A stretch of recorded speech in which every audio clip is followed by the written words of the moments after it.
In this video, we're at Special Stage Route X. As Rapid goes for a spin, Daily Race B, I absolutely send it on a Subaru. And in Daily Race C, well, it all kicks off as everybody spins.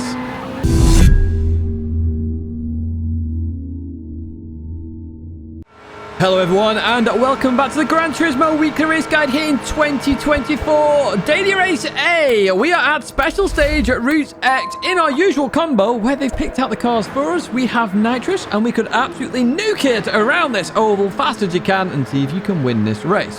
Which is only one lap, although I've put one lap there. I'm going to keep that in the edit all the same. A rolling start, sport soft tyre, and I say it's car specific, so you just pick out the list and you go for that. Now the Black Series appears to be the best. It's always a very strong car here. However, in the race there could be some differences. We will have a look at that in a second. Before we jump into the race though, if you don't like Daily Race A, although I will recommend you do try it at least once, it is a bit of fun. There are some timestamps there for you to jump to Daily Race B and Race C, and you will notice there is no Daily Race A guide. So there is no braking zones obviously, so there's no point doing a guide. So you can't see the blooper time there, which is a bit of a change. Right, without further ado then, let's jump into this race and let's have a look at the fun that happens in this one. Right, here we go then. We've got an AMG Black Series in P1. It was leading the leaderboards when I checked, so we've got Rapid in the Tributo. Scary. Any MR car is scary here, of course. If you've seen previous videos, I'll link one at the very end as well. So, get a huge bump draft there from Hodgson. I appreciate that. I'm not touching nitrous at the start here. I want to save it for the very end. But we have a massive run on absolutely everybody here. This Black Series does pick up speed very quickly indeed, and the help from Hodgson as well gave me a nice little bump draft. I was tempted to go behind Max Power, but we were still pulling here, so I pulled in front of the Aventador, and it's then where we start working together here, and we advance further on this straight then. Not much happens here, apart from bump drafting. Notice I put my indicator on now. I would advise putting your indicator on. It just alerts people behind where you potentially want to go. Now, I'm going on the inside here to avoid any real rough parts that happen on the outside. You can get pushed into the barrier very quickly here. This isn't the fastest line, it's the safest line, as Rapid goes for a massive spin there in that Ferrari. It's one I would definitely not pick here as we continue on. However, Max Power in an MR car in that Aventador, not too shabby at all. They're in the back straight here then. Again, we're just getting into line here, trying to set up our strategy for the final corner, because that's where this race really takes part. This first 3 minutes of the race is all about just making sure you survive. But we jump to that 3-minute marker, and this is where the strategy starts coming into play. So big bump draft there. Max Power goes towards the outside then, and I think that's because of the bump draft as well and wanting to set up their strategy. Up ahead then, we've got Yeti Racer, just gets pushed out of the slipstream train. This reminds me of the NASCAR Jarga game. Was it Jarga? Jaffa. Oh, what? I can't speak. The arcade game you used to play on the website. Anyway, let's carry on here. I can't think. My mind's gone blank on this Monday morning. We're coming up to the oval. I've not used any nitrous yet. I probably should have started using it now, but I'm waiting for the flag marshal box there, and then I start using it. See, already some people have jumped me here. We've got an Aventador on the inside there, Blue Racer, as we go on to this final stretch then.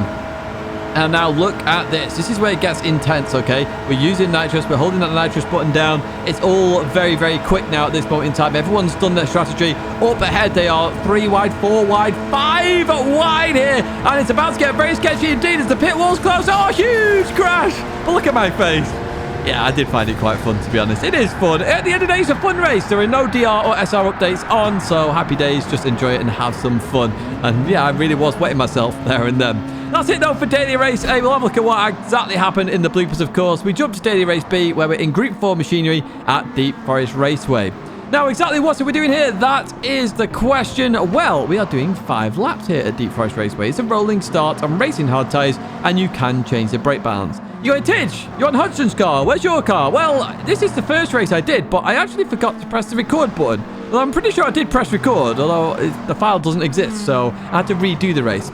I did go in a Supra in the first race, and then I went in the Veyron in the second race. Let's jump to it now. Let's have a look at the second race and exactly what happens.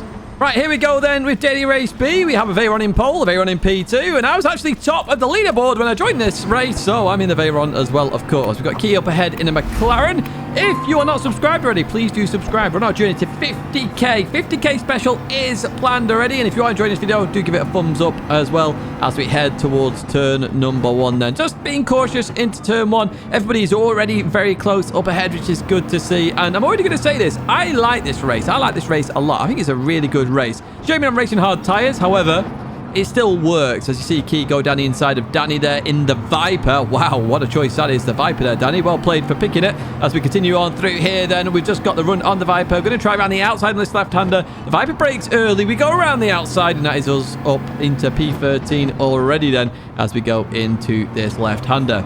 So I'll say this Veyron very quick in a straight line, okay, which is good to see because we know the Veyron is quick in real life in a straight line. So it's nice it's replicated now in the Group 4 category and it's not being beaten by a Master 3.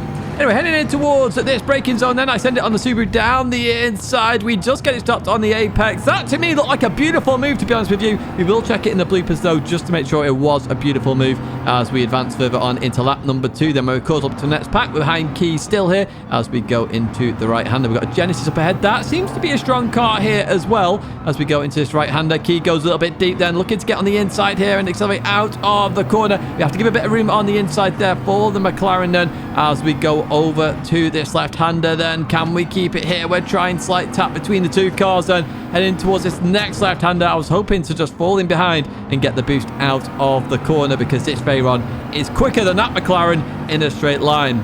Here we go then. What can we do? So you can see we're catching very quickly. You do short shift the Veyron. I will talk about that in the lap guide, of course. That is coming up after the race.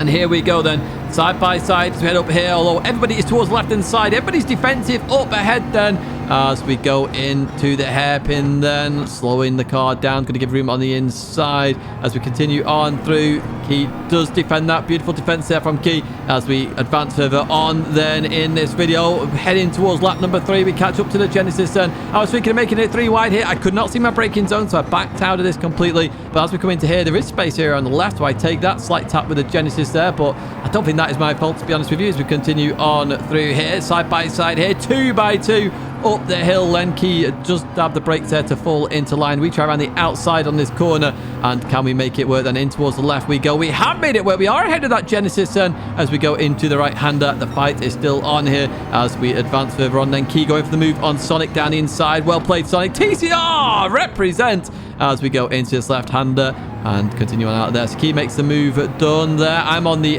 inside, going to be inside, should I say, of Sonic there in the Supra in that lovely livery. Look at that TCR livery. It's amazing. I love being a part of TCR. I love the fact TCR exists. It's great with so much to come. I can't wait. I really can't wait indeed. We get past the Supra though there as we go into P number 10. We're actually on for the fastest lap here. Oh, hello. Penalty number 1. We've got another penalty here, so we'll take that. That's 2 more positions as we go into the hairpin. Key goes a little bit deep here, trying to get on the inside of Key then as we continue on out of here. Side by side action once again then with the McLaren as we head down the hill. Now, one critical thing here. You want to set up the move for turn 1. Don't be right under the exhaust of a car as you go through here. Try and get a bit of a gap there so you can get the run in the slipstream. That's what I'm trying to do here. Key goes defensive then. We're going to change this 7th gear. This car really does continue to pull then as we head towards turn 1. We've got the move done here. Hard on the brakes we go. Key comes into here though. Outbrakes himself a little bit here. Taps me there. I wasn't too happy with the tap there, to be honest with you, because I felt like you released the brakes. However, you do give me the position back. Happy days indeed. But we will check it in the bloopers, of course. So that was the reason for my reaction. Anyway, we come home in P6 in the end. A really good race from me. The first race I did was terrible, so I'm kind of half glad it didn't record, to be honest with you. But even so, there we are, P6 in the Veyron. Let me tell you how to do this lap, though, in the Veyron. So heading towards turn number 1. What we're looking for is the start of the curb in the Veyron. If you're not in the Veyron and you can brake a bit later, look for that 100 board, okay? Both of these are really good markers. Use them to your advantage there. And when you can't see, obviously, the curb, you're looking for that 100 board and braking just before it if you're on the inside. We're into here then. I like a tight line, to be honest with you. A really tight line. And I'm trying to get the car rotated as much as I can. Now, up ahead, you see that orange barrier that I've highlighted. That is your accelerating marker. So when that starts to come into vision, that's when you really want to start accelerating. Okay, you can't see the exit at the moment. You can just see it here on chase cam, what I'm talking about from that perspective. And I start to accelerate here as much as I can so I can use a lot of the exit. Be sure not to go too wide, though. Touching the grass will slow you down. You climb the hill then, over towards the left-hand side, and the start of the soundproofing fence, I'd call it, on the left-hand side, the wood there, that is your turning marker for this right-hander. I do highly recommend you turn in earlier than you think for this corner and try and cut quite a lot of it. Making sure you stay 2 wheels on the red and white curbing, but making sure 2 wheels are on the inside as well. It will benefit you a lot, and it gives you a good line for this left-hander. Now, just before the start of the concrete that I've highlighted today, see I've just started braking right now, I'm going to dab the brakes, and I actually want to abuse the concrete a little bit. Now, it is car dependent. Some cars can't do this, some cars can. The Veyron can just about do this, but I want to cut a lot of the inside to open up the right-hander. So that's what I'm going to try and do here. Remember, red and white curbing is the track limits. As I go into here then, I've got a nice line then, I can accelerate through the corner. Right, this right-hander, the exit of the tunnel there, so the end of the curb, essentially. This is your brake marker for this right-hander. I really like tight lines for this corner. I feel a wide line just opens you up to overtakes. I feel it just allows power oversteer to come into play because you start overturning the car. Nice tight line here, and what you're looking for is that red sign, okay? When you start seeing the red sign, the entrance of the tunnel, that's when you start accelerating. Now, key thing to note here. When you're on chase cam, it's much harder to see the red point. Now, as you can see here, this is the exact same moment in the lap. You can only just see it there. So you are going to have to keep in mind there the tunnel entrance may be being a better accelerating marker for you if you are using chase cam. And over here then, what we're looking for here is as the curb comes into the track the most there. So as it's furthest in, that is my brake marker and also turn in marker for this corner. I really want to chuck the car in here. I really want to abuse the inside of the curb. If I can get my wheel locked in on the inside of the curb as well on the inside, that benefits me even more. And that's what I'm trying to do here. Okay, I don't quite lock it in there, but even so, I get a good line through here. Heading in towards this left-hander. This is a very important corner to get right, okay? We've got the tarmac going into concrete there for the bridge. Keep that in mind. That's the join there. Or the end of the arm corner right-hand side. Both of these are really good brake markers. You want to brake in a straight line here. Direct arrow straight line there, and then turn into the corner. You want to clip the inside curb and accelerate out. Red and white curbing is track limits again there, so if you run over that, you are going to get a penalty. Okay, do keep that in mind. In towards the final corner and the hairpin, you've got the camera set up there on the right side that you can use, or the start of the fence. I'm tending to move towards the start of the fence here as my brake marker. You may want to go to 100 board if your car is really, really good on the brakes, but quite so on the straight. But I'm using the start of the fence there on the right side. That is my brake marker. Stay out wide towards the right initially, then come in, and you really want to clip the curb and just boot it out of here. Now, in the Veyron, stay in first gear. Yes, you short shift this car, but the first gear just really allows the car to over-rotate and get you out the corner quicker. That's 132.3. It was rank 1 at the time, and that is it for Daily Race B. We jump to Daily Race C, where we're in Group 2, which I've been saying it is all week. It's always going to be Group 2 here because they want you to race the Toyota GT1. However, I chose the NSX, as you can see in the background.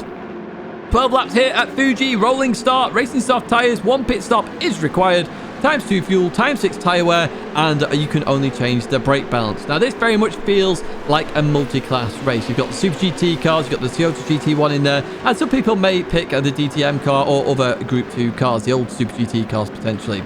We chose the NSX, so for this one, let's jump into the race. Let's have a look exactly what happens. Right, here we go then with the final race to Founsey in the Lexus on pole. We have used that here before. The Toyota GT1's definitely making an entrance. This was actually the second Daily Race C of the day because I accidentally forgot to enter the first one and it was a bit late to do so. Right, anyway, here we go. You saw the graphic. If you want to like and subscribe to the video and channel, please do so. I appreciate all the support. We're heading towards turn 1 though. A little bit of contact up ahead. Nothing major though. It seems everybody has survived here. We're alongside Jack then in another Lexus as we head towards turn number 2. Very interesting car choices here as we go into the left-hander then and continue on through here. What can happen then? Now, this is where downforce is really going to play a difference then. The Lexus up ahead has less downforce. The Toyota GT1 has even less downforce than that. As we go down the inside then, send it down the inside, get it stopped to the apex. Are we through? We are indeed. A little bit of oversteer there when the turbo kicks in as we continue out of there, but Mod Cars gets 2 for 1 there as we continue on through here. I thought there was contact with Jack there. I wasn't too sure, to be honest with you. So what I'm going to do is now back out of it, let Jack go here as we go into the chicane. We'll have a look at that after in the bloopers. But it felt really odd, to be honest with you. It felt like I was stuck together with Jack. But even so, Jack gets a bit of oversteer on the exit then. So we are going to go for this now then. I was thinking, was that my fault? I'm not too sure. I was still thinking about the accident and I needed to focus ahead there. We advance later on in the race then at the end of lap 1. And we are in the slipstream of Sebastian. Well, look at Shelty going in the pits early. That Toyota GT1, you do not have to change tyres on it. However, in some cars, you will need to change tyres. And you may feel like you want to change tyres just to benefit from the extra grip. We continue on through here then, and Sebastian Loeb just gives Mod Cars a tap up ahead there when they're off the circuit. They've got dirt on the tyres as well, slowing everybody down here then. 0.5 second penalty to boot then from track limits as we go into this left-hander. Everybody slows down now then. A bit of oversteer on the right-hand side. We've got the run on them. What can happen here? We're not in the slipstream though, which is the problem. Give me some slipstream. Give it me. I want some mud cars as we head down in towards the chicane then. Hard on the brakes. Here we go. Give him room on that inside line for Sebastian Loeb as we go into the left-hander. And they get their move done. The good move there through the chicanes. Fair play to them as we go into the final set here. Just fast forward a little bit then as we're going to get towards penalty. Oh, Hodgson there. Big oversteer moment up ahead. Hodgson managed to catch it though. Really well caught for Hodgson.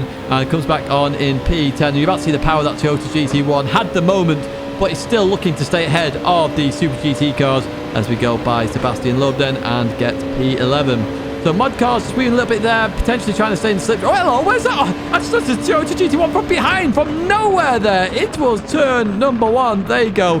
And down the inside. What a move that is by those two. Oh, I'm just round again. Oh, no, mud cars as well. 2 go round.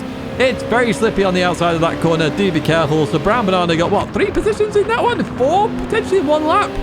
That Toyota GT1 showing its straight line speed. In fact, I believe if it's 9 tenths behind an NSX, you're probably going to overtake the NSX before turn 1. That is the speed difference there. You can see the understeer, though, it does suffer from through that right-hander, and we do get the advantage there round the outside. If you are in a high downforce car, do you think about round the outside on some of the lower downforce cars? It can and will work. Coming into turn 1 then, Sebastian Loeb sends it from quite a way back there. Slight tap on the rear quarter there.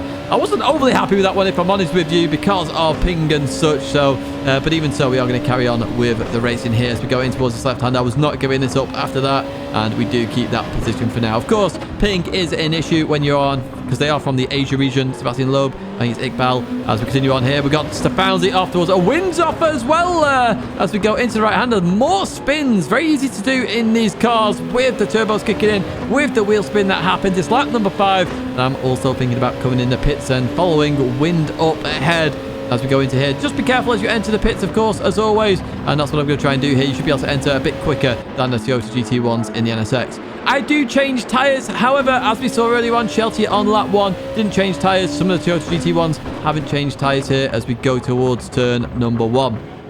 Right, we've got a lot of catching up to do here, so let's do that indeed. 1 lap later then, Sebastian Loeb's been in. They've changed the tyres, of course. We've jumped them here as we go in towards turn number 1. I don't think Max Power's changed tyres there, or maybe Max Power has. I'm not actually too sure, to be honest with you, with that one, as Max Power is in the Audi as well, which is a brave choice, I would say.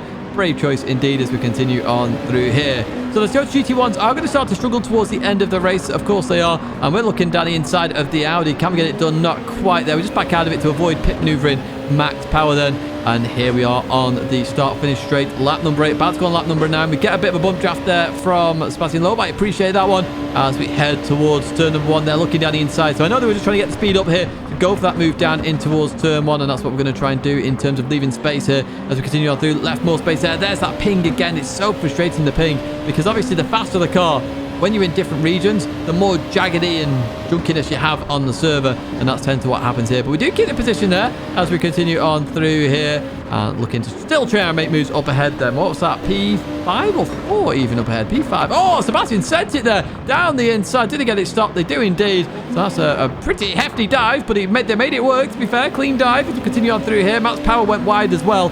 Max Power loses 2 positions in 1 corner. Remember, that car does have DRS behind. Not that it matters too much in terms of gaining speed here. And up ahead, you can see how much we are catching these Toyota GT1s towards the end of the race with that change of tyre. Now, in terms of car choice, I am not sure which car to go with at the moment. I'm really not, because I feel like the NSX in the lower lobbies is going to be the better choice between the 2 cars, and potentially even the Lexus. The older Lexus Super GT car is going to be the better car as well, because it's got a bit more grip. You're going to not have as much oversteer issues as the Toyota GT1, which we know does have understeer issues and oversteer issues. As we go through turn 1, I couldn't see the apex there, and it all went a bit clunky. To lap number 10 then, you can see the Toyota GT1 down the outside of Sebastian Loeb then. Are they going to make that work? No, they're not. Sebastian Loeb keeps that position then as we go into this left-hander. And now I'm looking for a way round the Toyota GT1. I am so much faster in this section. I sent it down the inside there. Slight tap on Shadow. Apologies for that one. That is totally my fault as we let Shadow go then up ahead. So in towards the left we go. And you can see under braking, even in turning, it's just so much better. Oversteer on the exit there for Shadow. That tyre wear I assume will be kicking in as well. Coming into this right-hander then down the inside. Look at that. Clean on through there down the inside. And I know the Toyota GT1 is going to overtake me here. My plan with this move is to let the Toyota GT1 come past, but I will there be much closer to them in towards turn 1 is what I'm trying to say here, and that's what I'm trying to do. However, you can see there I'm still not close enough. However, I'm much closer as we exit turn 1. So let's see what I can do here. I was very scared about touching the slippy stuff there on the exit, which I do avoid. Max Power gives me a bump draft. Thank you, mate. I appreciate that. Another thumbs up from me as we go into the left-hander. Right, what can we do with Shadow up ahead then? We're going to go through this right-hander, and remember, we've got a lot of grip here. Look at that. Look at the difference. Look at the absolute difference. Fresh tyres, more downforce. Clean on through down the inside. Absolutely easy peasy, lemon squeezy. Right, let's advance further on then, where we catch up to Dane Ramster up ahead then as we go through the left-hander. And what can we do here? So I'm going to do the same thing again. I'm going to get on that inside then. Hard on the brakes. We get it stopped. Nearly go too deep there actually into the Toyota GT1. But we leave that corner. Same situation with the Toyota GT1 behind me then. And let's see what we can do. Now, we've got Shadow behind them, remember. We're going to advance a bit further forward. Look at the speed of that Toyota GT1. Goes clean on by. However, we're hard on the brakes here. Dane Ramster's got a bit too deep then. As we go through here, are we going to get the move done? Oh, it's tight with Shadow. Very tight indeed. We're up into P7 though. As we head towards this left-hander, we should be done here. We should get it done. We've got better cornering here, and we do get it done indeed then. So again, I'm still not sure what to pick here in terms of the race. I feel like if the NSX is in pole position, it's going to get the win. See, Danny's won in the Lexus there. The Toyota GT1's further down, but wind did spin. My word, there's all sorts to take into account here, but I do think it's going to be a bit of a mess this race because you've got such differences in cornering and acceleration. In terms of the lap guide though, heading towards turn 1, you are going to want to use the NSX for the lap in terms of qualifying time. The grandstand on the left hand side, the start of it, is just after that leaves the edge of your screen. That is your brake marker for turn 1, and you can see it there on the chase cam as well. So I'm braking just after this moment, and there we go, hard on the brakes. Now, when you go through this corner, you want to short shift to second gear. Just straight up the wheel as quick as you can, because if you don't, you're going to get power oversteer and spin out, like we saw in the race as well with a couple of guys. Heading towards this left-hander then. On the left-hand side, we've got a mixture of different grey types as the barrier. The dark grey to the white there that I've highlighted. That is my brake marker and turn-in marker for this left-hander. You really want to turn in and be really aggressive with this corner. You can run wide, quite a bit wide actually, on the exit, as long as you stay on the red stuff. It's even past the red and white curbing, so just keep that in mind as you go through here. Make sure you come back on before it ends up. As you go through here, lift off, let the car do its thing, and then try to accelerate before that escape road there as we head towards this left-hander. Now, on the left-hand side, we've got the end of the curve there. That is my brake marker for this corner. What I want you to do in the NSX is drop all the way down to first gear, but then quickly go back up to third gear when you're at the apex. The reason for that is that in first gear, you're going to get a whole load of power oversteer and spin. Same for second. Notice what I do here. Back up to third gear. I can accelerate out the corner, and the rear doesn't really step out that much, to be honest with you. You may suffer a little bit, but try and get used to it. You will start to understand it, and you will start to improve your lap time. Head down here then towards the chicane. On the right-hand side, we've got the orange painted barrier or the 100 board. I would look towards more the 100 board, if I'm honest with you, for this one. You want to brake as late as possible for this corner, and that is what I'm doing on the right-hand side. You have seen my brake balance at the start of this as well, which was +5. Just keep that in mind when doing this time trial. So hard on the brakes here. We're going to cut as much of the inside as possible. We're going to accelerate quickly towards that. Short shift to second gear to allow a stable exit there from the chicane. Head towards this right-hander. This is what I started using now, of course. I've talked about this a few times at Fuji. The grass there goes into the slippy, lighty blue, greeny stuff down the left-hand side. That is my marker for this corner. That's where I'm going to brake, okay? And I really want to get the car turned in and really over the curb if I can to allow a straight line acceleration out of this corner. And that's what I'm trying to do there. Notice how I straight line it initially and then turn a bit more. The end of the curb on the left-hand side is your next braking marker, and you're going to head out a little bit for this one, okay? You're going to brake, but head out towards the outside of the circuit to then come back in. The straighter you can get the exit, the better the exit, the better acceleration, the more time is gained rather than the entrance to the corner. And that's what I do here. So that's what I'm trying to do. Get it turned and then accelerate quickly as I can. Straightened up a little bit there as I head towards this final corner. Now, for this corner, there are two lines to take. There is the tight line and then there is a wide line. Both are as good as each other from what I can tell. There may be the odd 10th here or there where we finally settle on the right line. However, for me, I like the tighter line. That's what I tend to go for here because with this car, you want to get on the accelerator very early and the top end speed you hit very quickly on the start-finish straight just because it is Super GT car and the downforce really impacts that air resistance. Get towards the line then, 130.1. Do expect 29s here. Let's jump to some bloopers then. First up, Daily Race A. What happened to Rapid there? I think the rear just went with a tiny bit of a bump draft there. And a bit of a big old spin there for Rapid in that Ferrari. Let's not see too many Ferraris crash. Ferrari may take their cars out of the game. Right, okay, next up then. What happened at the end of the race then? On board Max Power here, heading towards the pit wall there, trying to come back on the circuit. I think there's a bit of a clash there, and a big old spin. Max Power survives that. Well, let's actually have a look at it from my perspective here. 5 wide here. There's a lot of room on the left, so I'm surprised people aren't moving over a little bit there. Everybody wanted the slipstream, and I'd argue, actually, people should have just moved over left a little bit, maybe just giving a bit of room, but hey, it's all a bit of fun. I went for a big old spin there. As you can see, my word, that was a massive spin.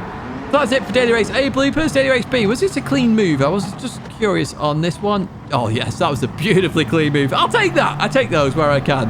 Right, was this one a clean move as we go into here? So this is where I was going to make it 3 wide and didn't. So in towards the left-hander we go. And yeah, it was clean. I was already there. They just turned a bit too much. Happy days indeed as we go up the hill, the mountain here at Deep Forest. In towards the left we go. Was this clean here? Did I run them too tight? Oh, the perfect amount. Oh, yes. I'm loving this. I'm racing quite well today. I really am indeed as we go into this right-hander. Right, let's have a look at the key then as we go into here. The ABS goes off briefly there, which is interesting. And yeah, just outbrakes himself slightly. So it is going to wait up here. So I appreciate that. Thank you, Key. As we continue on through them, we gain that position. Now, what actually happens, Key, here with the Italian as we go into this right-hander? Oh, they lose rear end a little bit here and understeer into Key, which forces him onto the concrete. So the Italian really should give that position up, but doesn't as we go to Daily Race C then. So did I touch Jack here? Because I'm still confused by this right now. As we go through this right-hander, no, there is no contact. So this is why I was so confused by it, because it looks like there's contact. There is no contact. Very odd indeed. Maybe it's server related, I'm not too sure, but I did let Jack go then as we continue through there. Now, what happened to Hodgson then? I assume touched the slippery stuff here as we continue on through. Went deep, tiny bit on the slippy stuff and spin rounds immediately there. So that's something to know. Don't touch the slippy stuff. Right, we go further on then. What happened to Stefanzi going through here? Yellow flag already. That's wind already spun round. Oh, the outside of the circuit. Spins around very quickly here in these Super GT cars. So, Wind, did that happen to you? That is the question in the Toyota GT1. Goes on through here, touches the slippy stuff, and goes for, well, not a spin, just a crash on this one. If you enjoyed this video, do get a like, do subscribe to the channel. I'm still unsure on the best car for Daily Race C, I will be honest with you. I think for the lower lobbies, as I say, the higher downforce cars may be better than the Toyota GT1. The higher lobbies, the Toyota GT1. I would recommend changing tyres if you are a low split driver. 2 videos there to check out, including an old one with the Special Stage Route X. 2 companies there to check out if you are buying, well, sim racing stuff there. You can use code and the link. A big thank you for watching, and I hope to see you in another video or live stream again very soon.